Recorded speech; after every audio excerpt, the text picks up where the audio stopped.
है कि बजट जो आया था ना, उसकी उपेक्षा हुई है जोधपुर की भी और पूरे संभाग मारवाड़ की भी।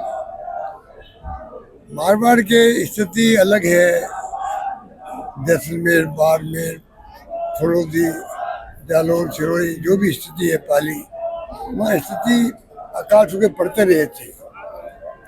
कई योजना ऐसी थी जिनको लेना चाहिए हाथ में। ये तो ठीक है, हम लोगों ने थर्ड फेज जो है राजीव गांधी लिफ्ट का, वो स्टेट गवर्नमेंट के खर्चे पे लगभग 1400 करोड़ रुपये हमने लगा दिए। वो काम चल रहा, वो धीमा हो गया है। अगर मैं इनके भरोसा रहता केंद्र सरकार के कि फॉरेन फंडिंग आएगी तब शुरू करेंगे, तो अभी तक वो काम शुरू नहीं हो पाता अभी तक भी। और पूरा जोधपुर जिले के गांव है, आसपास के इलाके हैं, सब जगह पानी पहुंचना है पीने के लिए। तो ये उपेक्षा कर रहे हैं। तो काम पूरे होंगे। जो हमारा जो स्पोर्ट्स इंस्टीट्यूट बना हुआ 80 करोड़ का बंद पड़ा है, खिलाड़ियों को उसका लाभ मिल नहीं रहा है। सुमेर पब्लिक लाइब्रेरी है, बंद पड़ी है। शानदार बिल्डिंग बन गई, अच्छी अच्छी बिल्डिंग बन गई डीगाड़ी के अंदर, प्रताप नगर में, चैनपुरम वगैरह, पूंडला में शानदार बिल्डिंग बड़ी है। अस्पतालों की ना डॉक्टर लगा है ना उपकरण आया वहाँ पर। इतना उपेक्षा का भाव रखना नहीं चाहिए किसी सरकार को। फिनटेक यूनिवर्सिटी भी आपने इतनी बड़ी फिनटेक यूनिवर्सिटी बिल्डिंग धीरे धीरे काम चला रहे, इतना बड़ा इंस्टीट्यूट वो भी है। तो ये पता नहीं क्यों उपेक्षा करें जोधपुर की, ये समझिए परे है। रिफाइनरी भी अभी तक शुरू नहीं हो पा रही। रिफाइनरी झांसा दे रहे बार बार, अगस्त में कह रहे हम करेंगे उद्घाटन उसका, क्यों नहीं कर रहे हैं। गृह मंत्री के बाद जोधपुर आ चुके हैं, तो ये स्पोर्ट्स कॉम्प्लेक्स भी है, सुमेर लाइब्रेरी है, तो काम यहाँ अधूरे पड़े हैं, उनसे करवा दे उद्घाटन।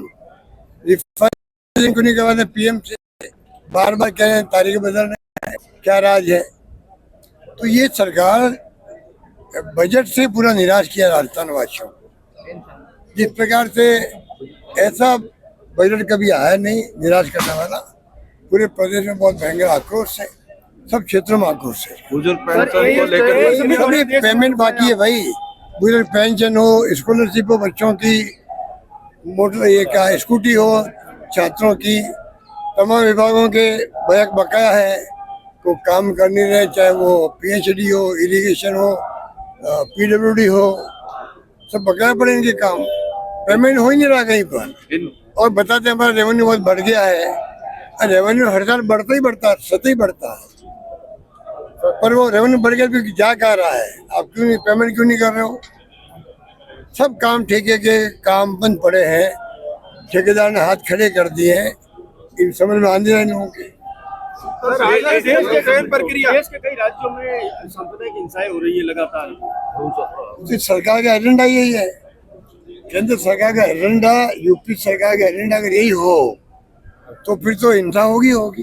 सर, सुप्रीम कोर्ट का कहना है कि आप निःशुल्क जो है सीधे खाते पैसे डालोगे तो लोग काम नहीं करेंगे क्या? सुप्रीम कोर्ट की मंशा दूषित थी।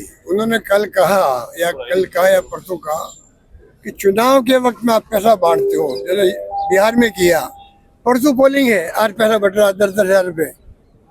परसों पोलिंग है, हर फेज के अंदर पैसा बढ़ता गया और कोई इलेक्शन कमीशन रोक नहीं लगाई।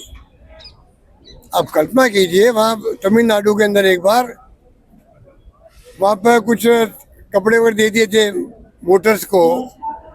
टीएन सेशन थे शायद इलेक्शन कमीशन, उन्होंने 3 दिन पहले चुनाव पोस्टपोन कर दिए। यहाँ बिहार में पैसा बढ़ता गया, ये चुपचाप बैठे रहे। तो कैसे चुनाव में लोकतंत्र कायम रहेगा बताइए। ये लोकतंत्र की हत्या कर रहे लोग। अजीत पवार का देश में सबसे बड़ा एआई का समिट चल रहा है अभी। एआई बहुत इम्पोर्टेंट है। आप राजस्थान वासियों को चाहिए कि उसमें पूरा इंटरेस्ट रखे अपना। वो क्रांति है पूरे दुनिया के अंदर, हम पीछे नहीं रहे। ये हम सबका प्रयास होना चाहिए, युवा पीढ़ी का भी और सभी का। क्योंकि किसान हो या मजदूर हो, उद्योग हो, कोई काम हो, या मेडिकल हो, स्वास्थ्य हो, शिक्षा हो, वो एक चमत्कार है। चमत्कार मैं बहुत यूज करता हूँ उसको, बहुत यूज करता हूँ और हर काम में यूज करता हूँ मैं।